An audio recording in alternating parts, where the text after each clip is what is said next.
So yeah, having been confused for the premiere of Bermuda yesterday and being able to have a conversation with such an august panel about sustainability and resilience, I wanted to start by setting the stage a little bit, and then we'll go down the panel because each person on this panel is used to launching things. So a conversation about the nexus of blockchain and technology, sustainability and resilience.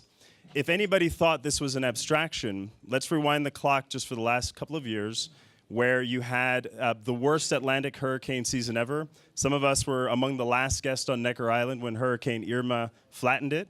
Hurricane Maria, shortly thereafter, flattened the island of Puerto Rico, where I'm from, and reversed the island's economy by 150% of its GDP. You had Hurricane Harvey drop more rain on the city of Houston than any weather event before it. You have a society in the United States, a fortress nation, where about 40% of the public can't afford a $400 setback. That's just aspects of the conversation that relate to resilience and finance and how the equation of private balance sheets attach to these types of complex events. Then you have, of course, the sustainability narrative, which is in many ways, in a world roiled by climate change and political risk and all these complexities, the sustainability conversation is one in which you have to recognize it as our first line of defense, that investments in conservation and sustainability are in so many ways our investments and our efforts to stop the accident from happening in the first place. So who we have assembled here? Alex Gladstein with the Human Rights Foundation. We have no relation to Bill Tai, although I think he's just as cool. We have Alex Tai with we have Alex Tai with Virgin Group, leading special projects, has literally launched the commercial space industry, launched many initiatives, and I think we'll have an interesting conversation of how that continues to evolve. Gigi Brisson needs no introductions, leader in the ocean conservation domain. George Kikvadze needs zero introductions in this audience, of course, but he's a key figure in the blockchain community and a key figure with Bitfury. Oh, stop. And then last but not least, Bill Tai. So with that, I'd like to start with the most august member of this panel, which is Gigi. And maybe you could say a few words, Gigi, for those who may be uninformed about ocean elders and how, you know, the biggest tragedy of the commons in so many ways is the ocean, that we're not spending enough time in conservation and sustainability efforts. Okay. So my background actually is technology. I'm a technology software investor, but 10 years ago, my eyes were opened to the declining health of the ocean, and no one was talking about it. And it is the global commons, high seas, the international waters. It's like the Wild West out there. There's a lot going on that is really destroying the ocean. We are working hard to get some regulation going. The Ocean Elders are a group of very passionate people, a lot of names that you would recognize across many fields. We have Prince Albert, Queen Noor, Richard Branson, Sylvia Earle, Jackson Brown, Ted Turner, Jim Cameron, and you can see it's just from all walks of life, but they all have one thing in common, and that's they're all personally passionate about the ocean. And they all recognized that a message needed to get to legislators. And the great thing is at least now the ocean people are seeing and hearing what's going on. So at least, you know, we have gotten to the point of awareness. And I'll speak more later in the panel, just, you know, what we're doing, but I'll pass it back. All right, thanks, Gigi. So Alex, human rights, and oftentimes there's sort of a challenge when you talk about the role of technology in human rights, because the presumption is you're reaching the base of the pyramid in developing countries where, in addition to having, you know, an absence of technology and an absence of connectivity, do we have a bit of a dilemma where these new technologies, you know, are they going to improve the lot, or in some ways, make things more complex? Sure. Well, thanks so much for having me. I would like to just underline the connection that human rights has for sustainability, for environmentalists, for environmentalism. You know, we work with a lot of environmentalists in countries like, for example, Gabon. So we work with a group that's protecting the rainforest in that country. So Gabon is a dictatorship. There's no ability for this organization to, for example, stage a peaceful protest or, for example, sue the government, stop them from cutting down forest, or, you know, do like the kind of work that we would do in a place like Switzerland, for example. And this is a really large global phenomenon where you have a lot of environmentalists and people working against corruption and whistleblowing journalists operating in countries where they're very, you know, a livelihood in terms of being an environmentalist puts their life at risk. So this is a very important connection that often goes like, the kind of, you know, people kind of miss. But without human rights, it's very difficult to protect the environment. You know, we need human rights to be able to do that, to be able to write op-eds, to be able to pressure companies, and to be able to change the world. We need to have human rights. So I think it's like quite a base piece of the conversation here. And then as far as technology goes, all of these people that we work with in various countries where there's like not a lot of rule of law, where there's, you know, attacks on the media, where there isn't a great separation of powers, where there's usually kind of one family or one man or small group of men kind of in control of everything. New technologies are allowing us to shatter that model, right? And you know, the reason I'm here is I think Bitcoin's very exciting, and I think it's a way of directly reaching people and kind of sidestepping the entire kind of global economic kind of establishment and going peer-to-peer to people so that we don't have to go through these like large, you know, organizations which have a lot of corruption and bureaucracy and red tape. We're starting to see a glimmer of the future where we can really connect peer-to-peer as global citizens. And of course, so much of the work in technology and blockchain specifically revolves around identity and sort of providing alternate forms of identity to folks and more permanent forms. So Alex, you've been at the helm of literally launching entire new industries that were once unthinkable. What keeps you awake at night, or what are the opportunities that you see and that Virgin Group sees in terms of special projects that relate to technology, sustainability, resilience? Thank you, Dante.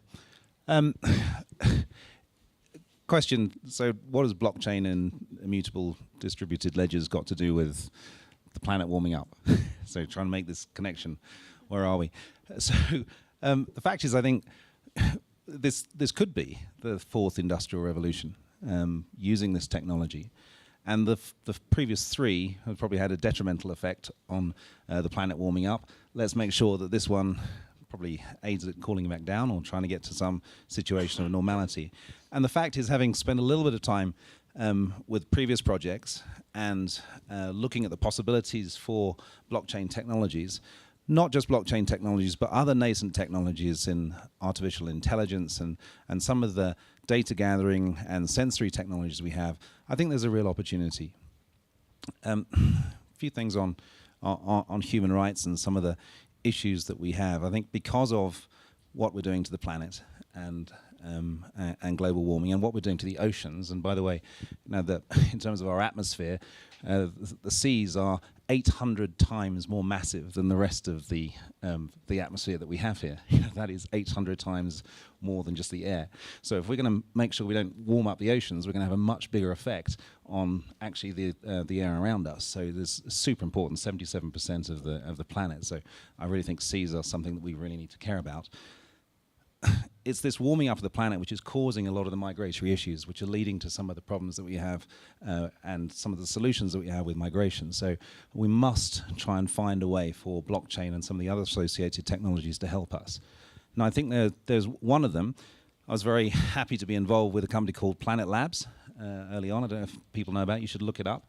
It's really cool technology. We were discussing over breakfast this morning with Bill. I was sharing a villa with the drummer of Guns N' Roses, so it's not the quietest of so you get up early at this particular place. If you're looking at a person, if you go into a doctor's surgery and you look at, and someone's able to do a scan of your elbow, one day, and they've got a picture of your earlobe from last year, and they can take your temperature from 3 months ago, you're really not going to get a good prognosis of whether you're ill or not. And that's the situation with the planet. Earth imaging, we haven't had a data set that gives us the entire planet in a 24-hour period at a significant resolution. You know, we've got lots of very detailed pictures of certain places in Iraq and other places around the world, but not very many pictures of the entire planet. So if Gigi wants to know, you know, what's going on with the coral reefs, or what's going on with dredging, or what's going on with the forests, you know, you can't really tell from day to day what's going on, or you can't react quickly enough. Planet Labs has put up, well, they're going to be putting up a flock of satellites, some 600 odd satellites, and right now you can Earth image anywhere on the planet twice a day. And if we can get the data set right, and this is down to, you know, 72 centimeters, you know, and across a range of different spectrums. So we can now look at the health of the planet. We can also use artificial intelligence to investigate a data set that hopefully goes into the blockchain, so we know it's immutable and it hasn't been changed and we can trust it. And we can have AI, along with this new sensory data and along with the blockchain, tell us whether we know where this planet is in trouble, and also gauge the things that we do to maybe change it. So I think that there are many things that we can do with blockchain and solve other problems. I was very lucky to get involved with Virgin Galactic early on. We're trying to democratize space. One of the things I learnt at Galactic, I stood on stage in 2004 and said we'd be in space in 2007. You know, I stood next to Richard last month in the Mojave Desert, and we actually went to space on the 13th of December last month. So we were, you know, 14 odd years late. The fact is, it doesn't matter when it happens. What matters is what happens when it happens. People can't remember when we first flew. You know, 1903 or whatever. People can't remember when we first went to the moon. What they do remember is what happened. So the technology is not there right now for blockchain, for the interoperability between the various different data brands that we have to make this something that's a really useful tool for us. But we just need to create the vision to go to a place where we can use that technology and rely on the brilliant people that are in this room and are in this town and around the world in little silos, put them together to get us to that technology. And you know, I'm absolutely sure we'll get there. We just need to make sure that we provide the right purpose for that technology when we get there. So you know, I'm very optimistic, but we do need to do something about it, and we need to use the power of blockchain and AI to help us save the planet. Thank you, Alex. And so I guess what you heard there is that if you're going to go long on the technology, add maybe another 5 or 10 years after and keep going. I think it's a powerful, powerful point. So George, you seem like you're relaxed, so I want to change that. And I'll put on the devil's advocate hat, which is that you, sir, how do you reconcile being on a panel about sustainability and technology when Bitcoin mining is the most energy consumptive activity on the planet? Softball pitch. That actually is a softball. So, you know, in essence, you need to frame the question, what is the old rails, the traditional rails that Bitcoin and the Bitcoin movement is disrupting? And not just disrupting, disintermediating. And so that's very different because you basically take out a third-party intermediary altogether. This change is more profound. That's what electricity did to the whale hunting. You know, this is what car industry did to you know, using animals for you know, moving passengers, so on and so forth. So if you look at the traditional industry, you know, I'm sure many of you still carry coins, you know, and you got to understand where those coins come from. So they're being mined all around the world, extracted, taken out, you know, transported, sort of minted, distributed, stored, paper. If you look at the notaries, registries, if you look at the, you know, global financial system and amount of inefficiencies and energy it draws, you're talking about, you know, thousands of multiple of what the Bitcoin blockchain network consumes. So you got to understand that there is a shift, and if you are looking at a Bitcoin blockchain as a worldwide ledger on which the globe's assets will be digitized and stored and transported seamlessly, then it's drop in the ocean, and it actually is a net-on reducer in terms of the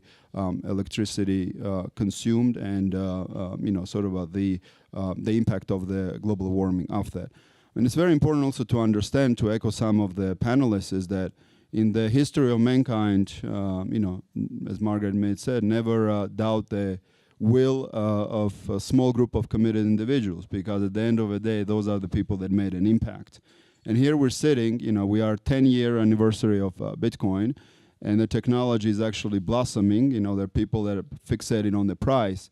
But believe me, there is massive amount of youngsters, coders, developers that are coming, that are building, that are taking this technology. And the industry is very robust. It's growing. It's finding various applications that are making impact. And, don't underestimate the power of this generation to come and make an impact.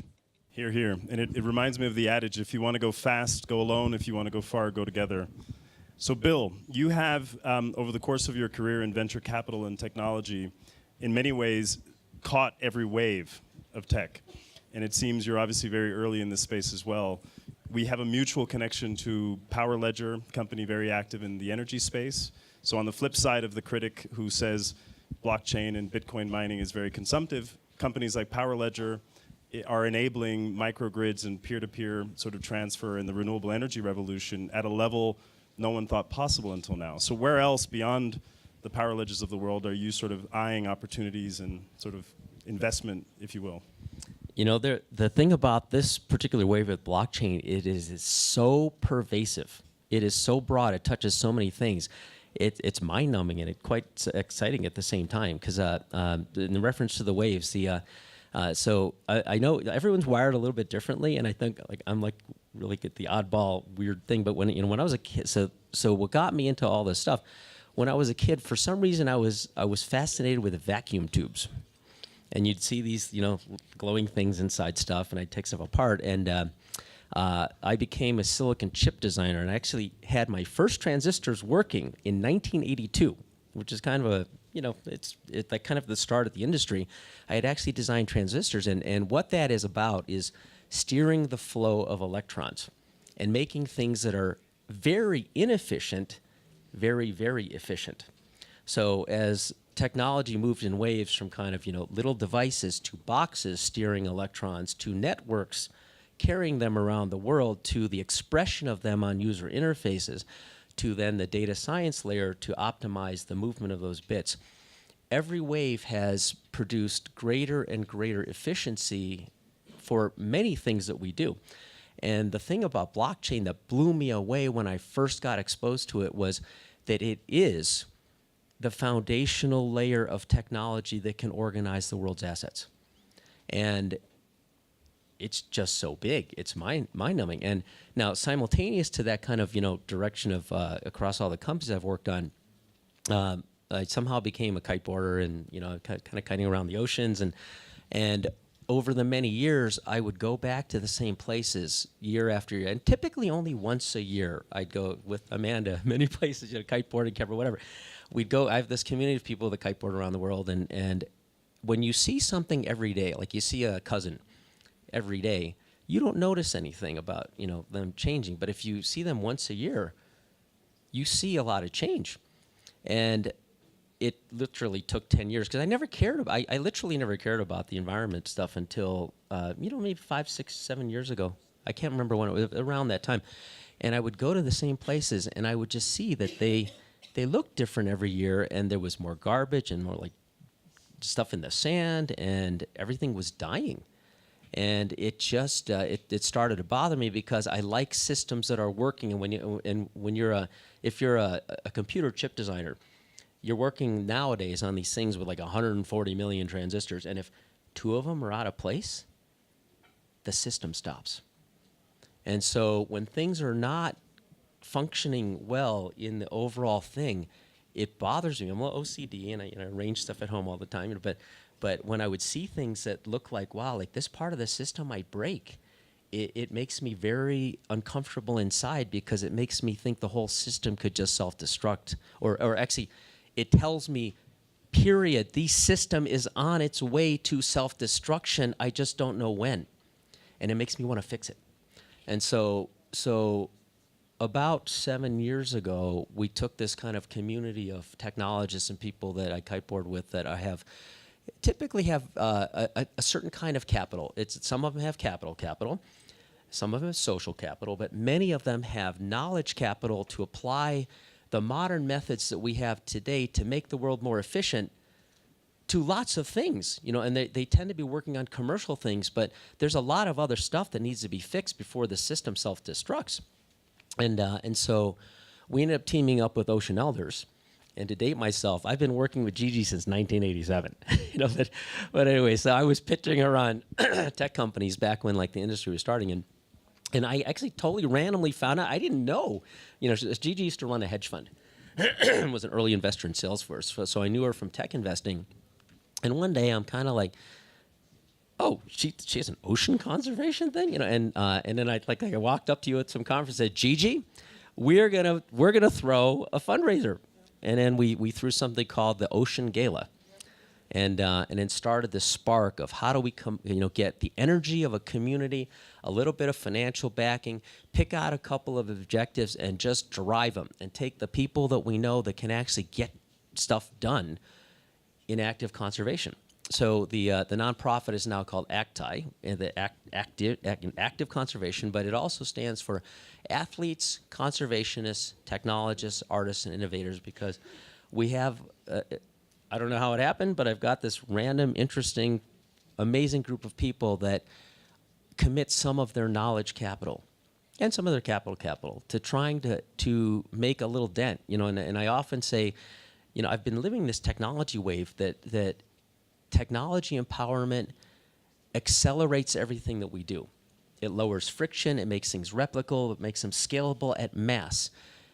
But no one thinks about the consequences, and you're finding that out with data science now, right? So unless there's some part of our community that actively thinks about what the direction is, we could self-destruct very quickly. So I just want to make sure that our group of people is aware and can take that technology empowerment and make sure the inflection point doesn't, because, you know, I think we are going like this. You know, if you look at the rate of destruction, 60% of the world's species that were around like 1,000 years ago have disappeared in our lifetime, in one lifetime, and it's accelerating. So how do you stop that? I can't stop it by myself. I don't know if the world can stop it, because I'm a little pessimistic about that, because I think it's like, maybe it's too late, but if we can make a little dent in that and stop that and maybe get the awareness up and change it, we will have done a wonderful, wonderful thing for all of your kids and your kids' kids if the Earth is still here.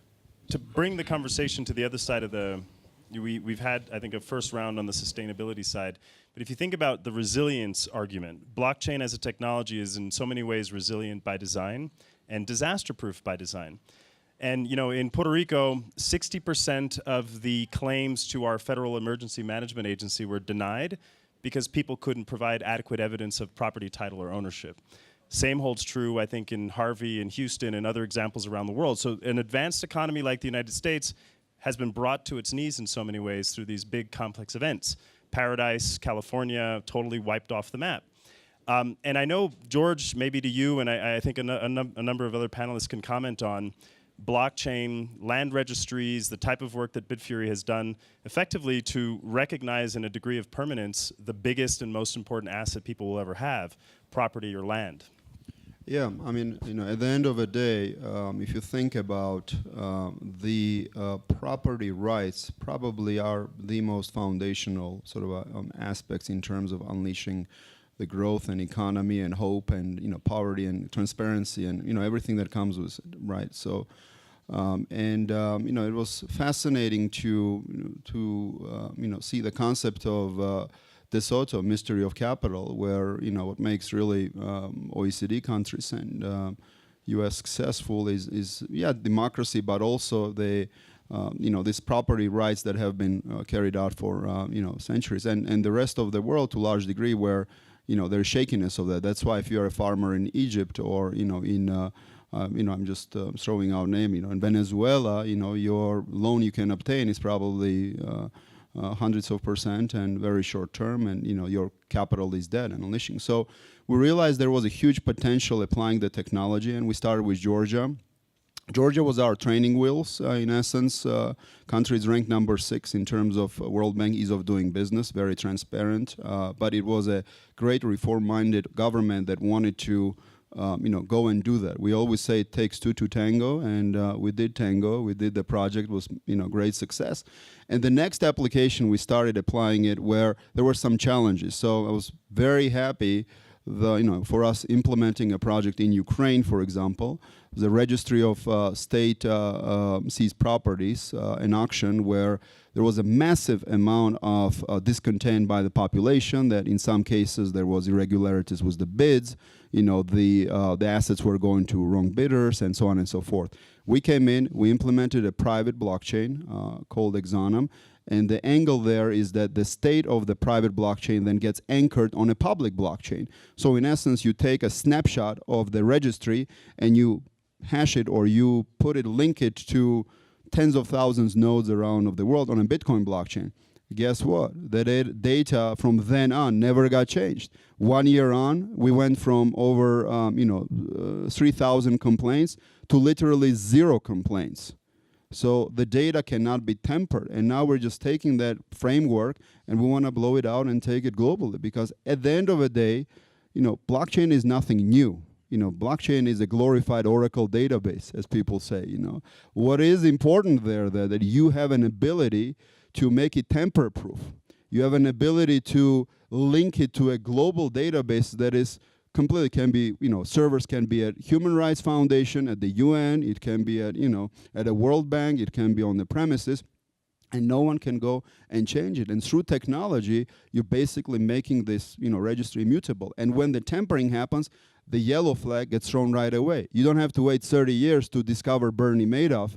You would discover Bernie first time he put his hand in a cookie jar. That's a difference. And that hand goes into cookie jar in developing countries a lot. That hand goes into cookie jar a lot in Wall Street, in Mayfair, in London, so on and so forth. So if we are concerned about this lack of transparency and corruption, here you have a technology to fight it and to really make a progress. So I see, beautiful opportunity here to make an impact, and we're just at the beginning of it. I agree with George. The basic premise that we have a trustless immutable ledger is key. I've got to say personally, I don't think we're at the position where it's trustless at the moment. It might be a trust accelerator, but many of these blockchain databases at the moment, just the technology is not there. So don't say it's trustless, because it's not trustless yet. When we get it working properly, then it could be trustless. But it is a trust accelerator. But what it does is it provides an opportunity for something which I think is absolutely fundamental to human rights and to everyone's right on the planet, and that's gaining this self-sovereign identity that everyone is talking about. And again, it's nascent technologies which are helping that happen. Again, through the Virgin Group, I was lucky enough to get involved with another space-based system that started out as a company called O3B, which stood for the other 3 billion, and that's the other 3 billion people on the planet that don't have access to the internet. And actually that O3B, which turned into OneWeb, is launching its first few satellites, and 6 of them are going to be going up later on this month. That will be able to give a capability for 100% of the planet, broadband capability up to 50 megabits. Now that's huge, but what it does is it provides internet and connectivity to 3 billion people that didn't have it. And that also provides, if you link up the dots, the capability to provide a means to provide a digital identity for everyone on the planet, because everyone will have the ability to reach it. Now there was something like 1.7 billion people that didn't have access to their own identity. They couldn't even prove to anyone that they existed. Isn't that horrible? I think that number's reduced. I think India did a really fantastic job of taking, well, I think it was something that reduced at least 500,000, 500 million people, trying to put 1.2 billion people on a given identity. But it's something that needs to be cured. And blockchain could be right at the heart of that, because if you provide a digital identity to someone, you want to know that that digital identity is yours and it's not going to get changed. And this can help with resilience, to your point. It's not only a place where, if you can have your identity, you can attach your identity to the deeds to your house or hut or place where you live, that you can get a bank account. How many people don't have a bank account? Again, billions of people don't have access to a bank account. So this is really, the blockchain technology can really help with resilience. We need to give it some focus, and we understand it needs to take some time to put that technology in place. So Gigi and Alex, I'd like to get your reflections on another issue, which is, one of the big frustrations, of course, in conservation and in human rights and in sort of the humanitarian sector generally, is the lack of transparency and the lack of efficiency. And I know you've been sort of exploring opportunities with blockchain to sort of accelerate the funding cycle and maybe have a bit more transparency, because few technologies in the world will manage with such fidelity micropayments and also accelerate the capital formation. So I know you've been looking at, cryptocurrencies and some alternatives in terms of funding. Early days yet, but where do you see that going? Yeah, definitely early days. And I think I'm going to turn it to where I think we're going to see blockchain adoption a little faster. And one area that we've talked about, which is really based on transparency, is in the supply chains. So, I mean, we could talk about wildlife trafficking and, all the things that are sort of the obvious, but the supply chain, the one thing, and I think we're definitely seeing it as new generations come, we talk about millennials and, as a consumer, I certainly would like to support the right companies, the companies that are purchasing correctly, that are watching for human rights violations, that are, whether if I'm talking about a fish, the fish was caught, without slavery involved. And it's just amazing what we don't know about our supply chains, especially our food. I mean, when you think about it, we're eating stuff and we don't really know where it came from. We don't know how it was obtained. This is incredibly prevalent in what that food is eating. And what that food is eating. Plastic, generally. Everything's eating plastic. But I hate to say it, but it's sort of true. But in any case, so I think we're going to see early adoption, and we need consumer demand to say, I want this certified that it's local, or that it's organic, or that it came from, a company that's doing it the right way. And I think with our consumer dollars, we're going to be able to vote for and support those companies that are doing it right. So I actually think that's where we're going to see some real early adoption, because I think there is the demand for that. Did you want to? Sure, thank you. Just to tie together some of the themes here, I think the story you told, Bill, is really beautiful and highlights the kind of the most optimistic side of humans, the ability to collaborate, right? And what you've done with Gigi and with Bitfury is remarkable. And what we are seeing today is that so many humans don't have that ability to do what you did, to basically come up to at an event and say, we want to challenge like what's happening. We want to disrupt something. A lot of people can't do that for obvious reasons. They live under very repressive governments that don't allow them to do things like that. So this is, again, why human rights is such a core piece of this drive towards having a more sustainable planet. We want to inspire a lot more Bill Ties out there. We want millions of Bill Ties and millions of Gigis, and we want millions of Georges, right? And we want a lot of you.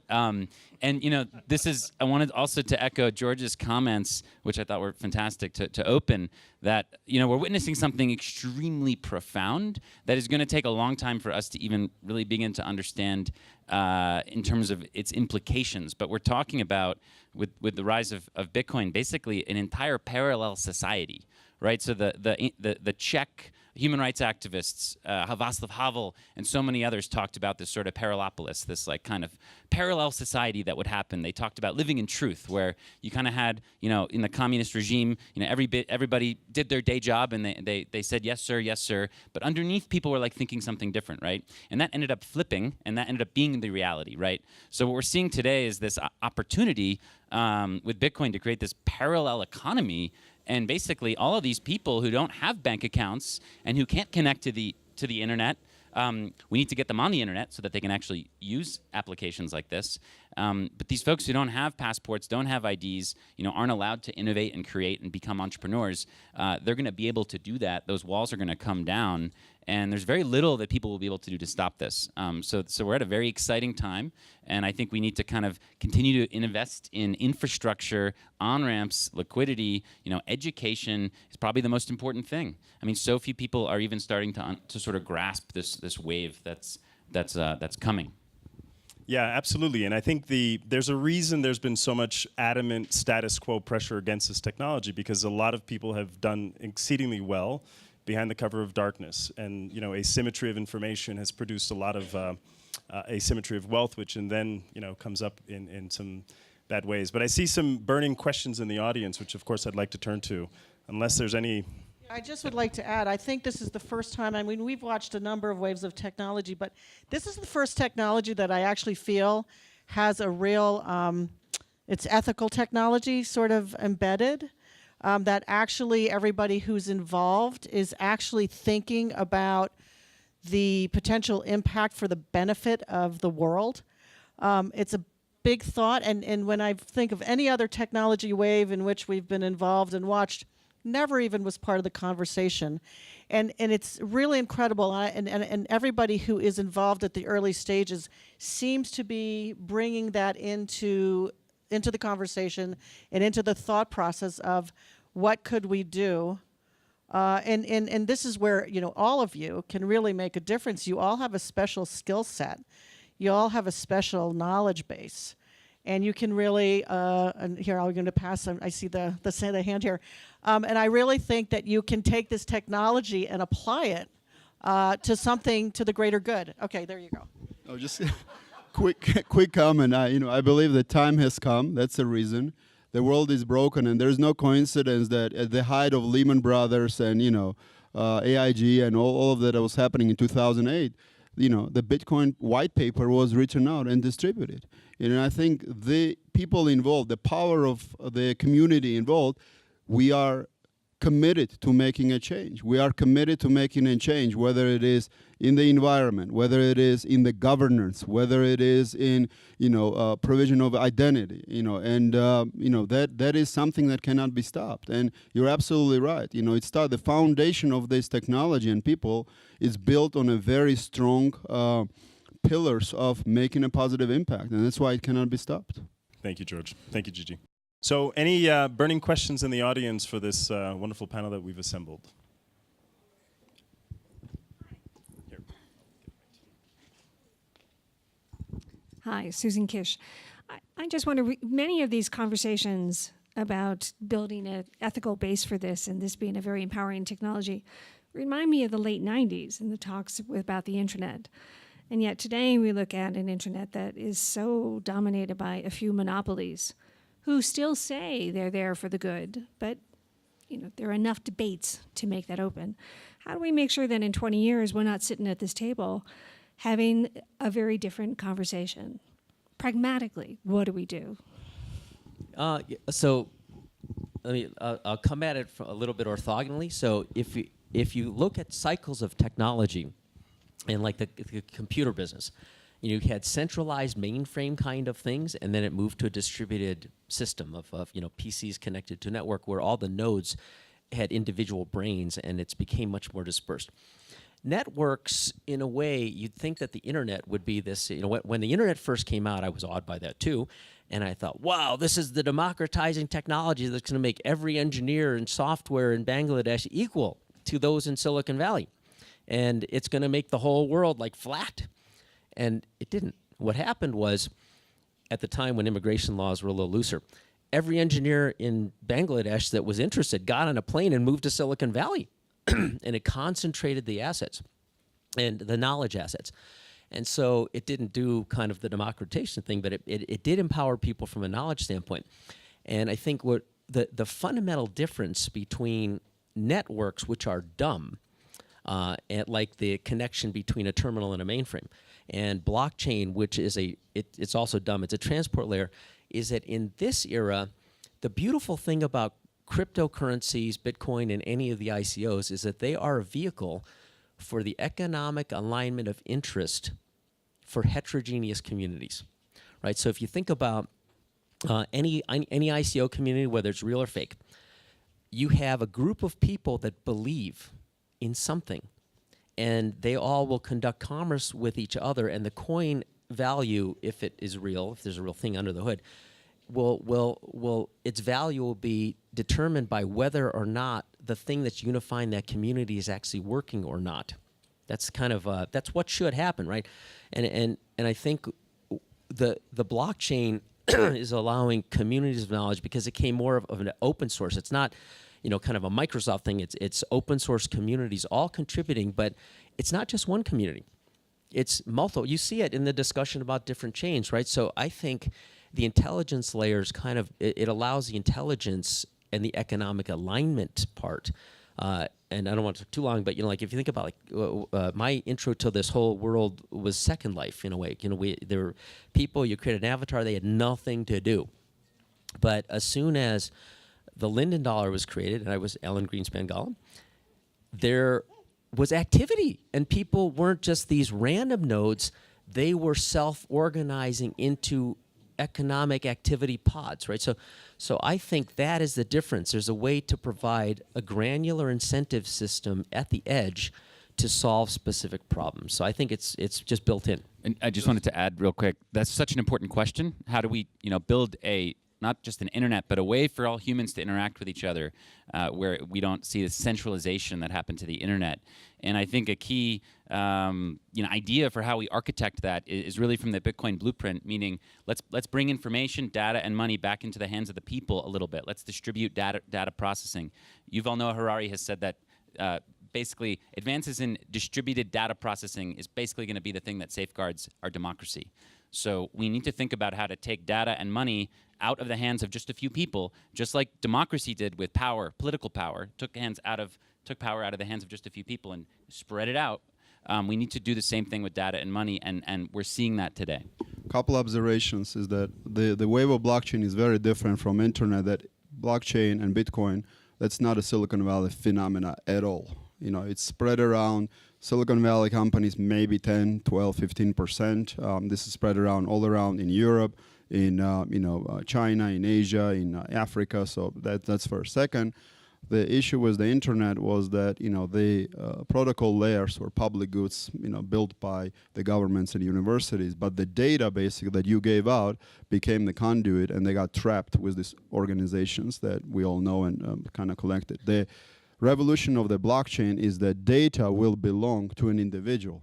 You will possess the data, and you will be able to monetize the data as you wish. And that is the profound shift that we believe at the end of the day will allow to really empower an individual and let the system and constituents around and the government to work for the people. And I think that is the profound change that's this technology will allow. I think also the great thing about blockchain is the transparency. So the code is open, and you can see what happens within those transactions. And you can make sure those transactions, you don't need to trust it at the end of the day because you can see it. You can't hide what's been done. So as that's being built into the systems that we create, and one of the companies that I'm a partner of is 55 Foundry, we're building 25 pan-industry utility platforms in blockchain. And one of the systems that we have in place there is an ethical sieve that's provided right at the front end as we design that particular system, and also at a critical design point. So we are gauging our ethical standards, and we have to, because we know in the future that everyone will be able to just look, and maybe it's not everyone has the capabilities looking to the code, but someone will, and they'll see when you're doing things wrong. So there's a mandate to build it, because you will be found out. There is nowhere to hide in blockchain, which is a wonderful thing. So there will be complete disclosure, and that's going to keep us on the right path. And because the assets will all be distributed, and people will be able to own those assets because they'll have their own identity, it points to a great future. So I have a question about, so I was listening to all of you, and I've just got a question about a strategy that seems like it's convergent across all the things you're talking about. I've been recently working with a bunch of natural historians, well, two, who are very interested in precedent-based geoengineering around solving ocean pollution problems and such. And first of all, I'm wondering if you were thinking about that. And secondly, I was wondering if you were thinking about ways of using decentralized communication platforms to build discourse systems that can be epistemically valid enough to actually solve that kind of complex problem. Because it seems like there's a convergence here between being able to do invariant state tracking, so you don't forge your own history. Also being able to use that to develop strategies based on historical precedent, and then thirdly being able to compare that to the kinds of social dynamics that I know that Mr. Gladstein over there is very invested in. if that is a set of strategies that seem interesting, I just am very curious how you see them fitting together and how it can help. Yeah, actually, because I think this is a natural for Gigi and I. It's a kind of a baby step in this direction, but about a year and a half ago, we jointly announced the creation of a marine conservation area, and we managed with Mission Blue to have 116 islands off of the west coast of Australia called the Abrolhos, the Galapagos of Australia, named a marine conservation area. And we also funded a couple of guys in Perth, or the little team in Perth, Lateral Development, to create a blockchain-based registry for data. And so to answer your question about kind of like you have a frame of perspective that is time-based, but a little frozen in time. Like, there's a joint ocean research program out in Australia which involves UWA, Curtin, and a bunch of other things. And you have these kind of like years where a couple of PhD students will go do a study in like 1987 and another one in 1994, and they never talk to each other, and they may or may not reference each other's data. They may not even know it exists. So I think there needs to be a way to use a frame of reference like Wikipedia is in a way, and if you could have sort of a blockchain-based registry where data sets on any particular topic at any particular time could be sort of retroactively time-stamped or some way to inject it into a knowledge platform that isn't a collection of the knowledge, but it's a layer that is a pointer to all the different knowledge, then anybody on any subject can see a trend line from the past and maybe project to the future. That doesn't solve it, but so there is thought being put into that is actually being put into practice in a little baby step. And Oh, I've got one.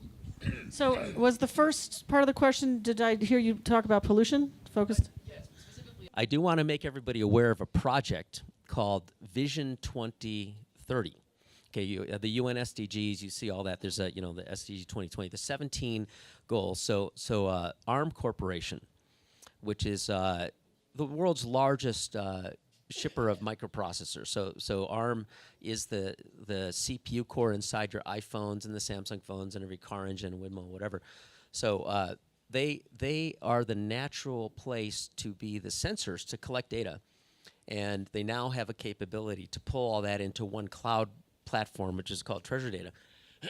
And they announced they are sponsoring the UN SDGs to take all 17 goals and apply actively a technology layer that will include data, machine learning, the sensors to collect the data, and then communities of interest to try to actually apply that kind of stuff. So just to be aware of that, because I think if that project is successful, where there's real-time data collection, and I don't know how they include historical data, but a repository of data, a group of people working on the machine learning to understand, analyze, and project with it, and then goals that were defined by communities of interest, there's a shot to leverage the use of technology in a broad, pervasive way. They have 145 billion CPUs out there active today, adding at 1.7 billion a month. Apple ships around 200 million cell phones a year. They do 8 times Apple's number of CPUs out there in a month that Apple does every year. And they think they'll have 1 trillion microprocessors active by 2030. And so if all of those are enabled to know what's happening, act on what's happening to a set of objectives, we might have a chance. So let's, Gigi, do you want to comment on any of that? with 3 microphones? I've been told that. I think we should take the pollution discussion offline. It's an interesting discussion. I think our focus, just what's out there, generally when we talk about pollution, it's plastic pollution. And if you look at the Great Pacific Garbage Patch, 97% of the plastic in terms of plastic pieces are what we call little nurdles. It's just little tiny pieces. But as far as the percentage of the mass, it's greater than half of fishing nets. I mean, so we would be attacking that problem very differently in terms of, and we can talk about that. We're sort of looking farther upstream, I think, we can definitely talk about looking at a redesign, but that's a different story. So, yeah, I think Bill pretty much covered it. All right. Well, we'll take one last question from the audience, this gentleman back here, and then we'll wrap it up. You got it, Bill? Thanks. Thanks a lot. I'm Adnan Hassan.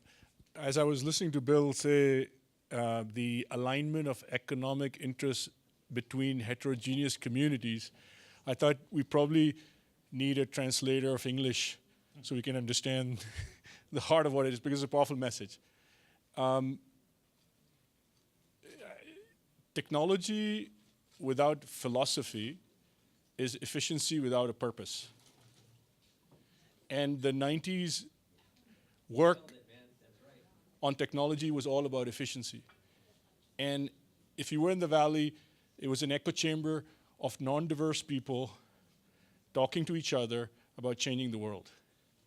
How likely is it that we can inject heterogeneity, diversity of thinking, diversity of people, and frankly, a philosophical sense of purpose into the very essence of this campaign?